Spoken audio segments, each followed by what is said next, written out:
तोतो चान यासुकी चान को अपने पेड़ की ओर ले गई और उसके बाद वह तुरंत चौकीदार के छप्पर की ओर भागी, जैसा उसने रात को ही तय कर लिया था। वहाँ से वह एक सीढ़ी घसीटती हुई लाई, तने के सहारे ऐसे लगाया जिससे वह द्विशाखा तक पहुँच जाए।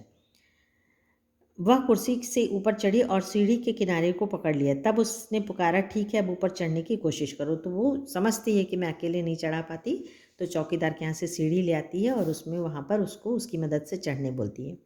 यासुकी चान के हाथ पैर इतने कमज़ोर थे कि वह पहली सीढ़ी पर भी बिना सहारे के चढ़ नहीं पाया। इस पर तोतो चान नीचे उतर आई और यासुकी चान को पीछे से धकेलने लगी। धकेलने मतलब पीछे से धक्का देने लगी। पर तोतो चान थी छोटी सी और नाजुक सी, इससे अधिक सहायता क्या करती। यासुकी चान ने अपना पैर सीढ़ी पर से हटा लिया और हताशा से सिर झुकाकर खड़ा हो गया। हताशा मतलब निराश हो गया वो। तोतो चान को पहली बार लगा कि चढ़ना उतना आसान नहीं है जितना वह सोचे बैठी थी। अब क्या करे वह? तो जब खुद को चढ़ना रहता है तो आदमी आराम से चढ़ जाता है, लेकिन जब कोई छोटा बच्चा किसी दूसरे को चढ़ाता है तो वो उसके लिए बहुत ही परेशानी वाली बात होती है। यासुकी चान उसके पेड़ पर चढ़े, यह उसकी हार्दिक इच्छा थी। यासुकी चान के मन में भी उत्साह था। वह उसके सामने गई। उसका लटका चेहरा इतना उदास था कि तोतो चान को उसको हंसाने के लिए गाल फुलाकर तरह तरह के चेहरे बनाने पड़े। तो वो बहुत दुखी हो जाती है, लेकिन जब देखती है कि वो उससे भी ज़्यादा दुखी है तो वो उसको तरह तरह के चेहरे बना के हंसाने लगती है।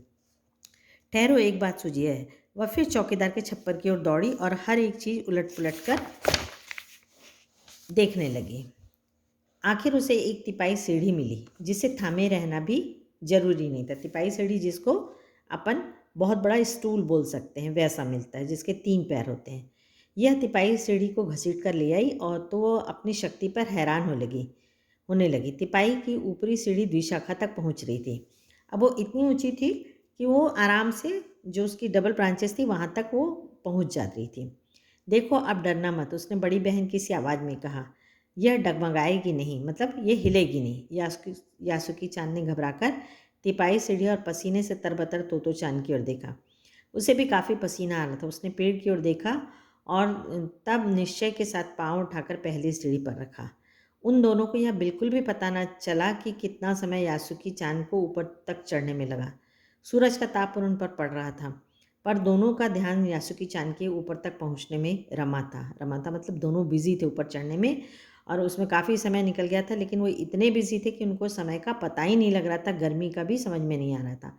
तोतो चान नीचे से उसका एक एक पैर सीढ़ी पर रखने में मदद कर रही थी।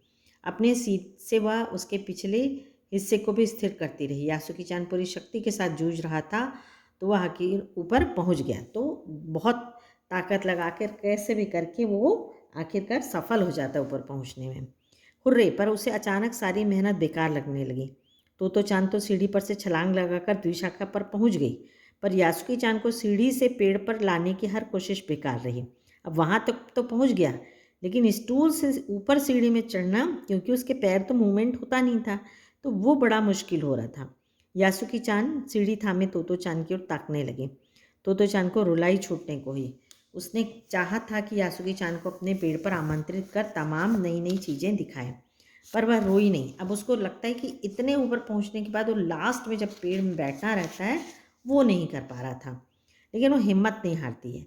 उसे डर था कि उसके रोने पर यासुकी चान भी रो पड़ेगा।